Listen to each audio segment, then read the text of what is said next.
China's ocean aggression is hurting its neighbors more seriously than ever. It has now reached a flashpoint where the fishing ground tapped by generations of Filipinos is now completely under Chinese control. Suddenly, these fishermen are finding themselves in potential flashpoints for military conflict over the South China Sea. Sa lagoon talaga, pagpapasok ka talaga, tataboy ka talaga nila, palabas. Ewan ko, bawal daw sa kanila yun. Nung wala pa yung mga Chinese Coast Guard dyan, sir, ano yan, malaya kaming mangisda, labas at loob niyan. Pwede kami kung saan mamundo sa loob. Kung saan kami namumundo sa loob, doon namin iiwan yung mother boat, safe doon. Doon kami nangisda, labas at loob. Oo, marami pang isda yan. Noon, hindi pa kinalkal yung gitna niyan, hindi pa sinira. Chinese Coast Guard vessels are now dominating the area, cannoning the Filipino fishermen to retract from their traditional age-old fishing areas.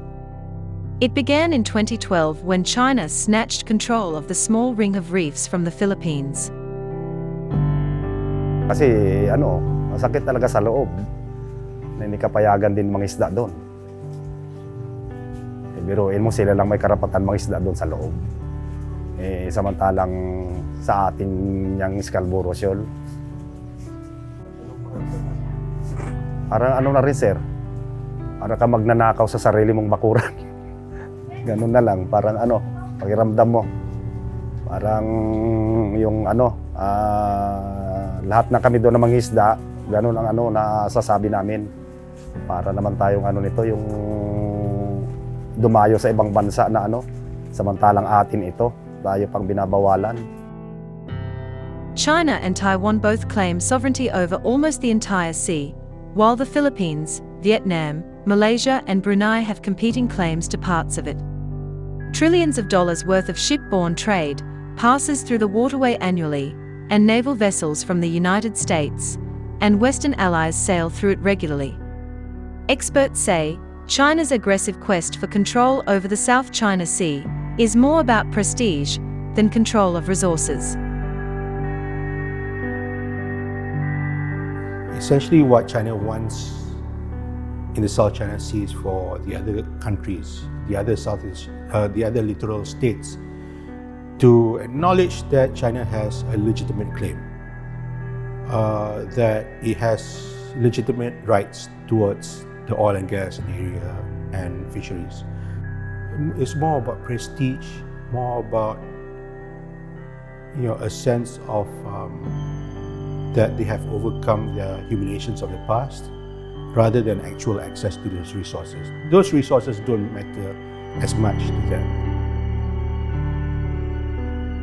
Hundreds of Chinese coast guards and maritime militia vessels prowl the waters, swarming reefs, harassing and attacking fishing and other boats, and interfering in oil and gas exploration and scientific research. Filipino fishermen like Mariel Villamonte had spent years plying the turquoise waters of Scarborough Shoal in the South China Sea for snapper and grouper.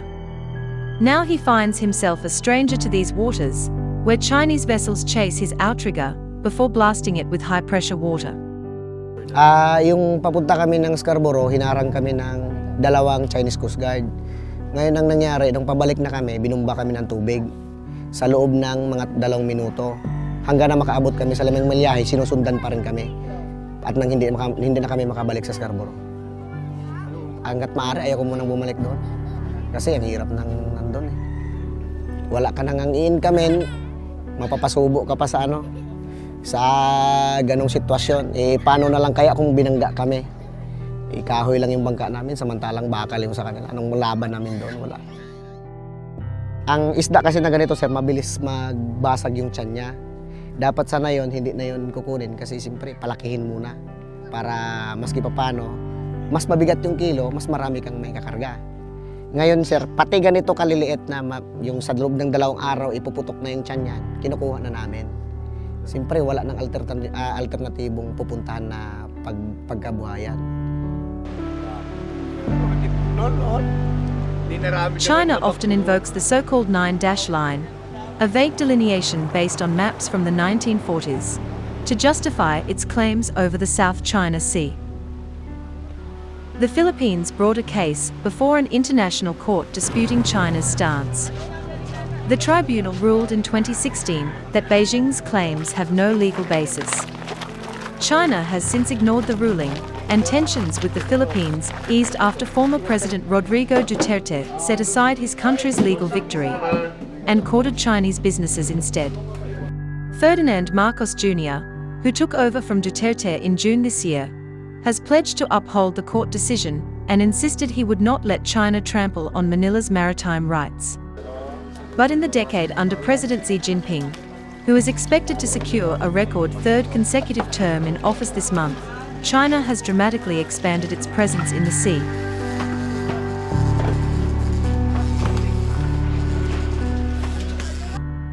This myth, I think, that people in Malaysia believe about the relationship with China, that somehow China treats us differently, that somehow they are harsher towards the Vietnamese and towards the Philippines.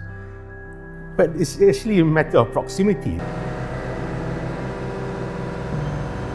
Since 2013, it has ripped up roughly 6,000 hectares of the reef to create about 1,300 hectares of new land for artificial islands in the Spratly archipelago. The militarized islands, complete with runways, ports, and radar systems, enable Chinese vessels to patrol as far south as Indonesia and Malaysia. Apart from destroying fish breeding grounds and smothering marine life with sediment, experts say Beijing's actions contravene international law. Under the 1982 United Nations Convention on the Law of the Sea, which China helped negotiate, countries have exclusive rights to natural resources within about 200 nautical miles of their shore. UNCLOS represents a grand compromise between the maritime powers, the US, the Soviets, the UK, and the developing world. And China was at the table. In fact, China had a privileged seat at the table. It had as much say in these rules as anybody. So what has changed is not that the rules have become unfair, but that China has become more powerful. And the rules that protected China as a developing coastal state now seem like an unfair constraint on a China that believes that it should be able to impose its will on its neighbors.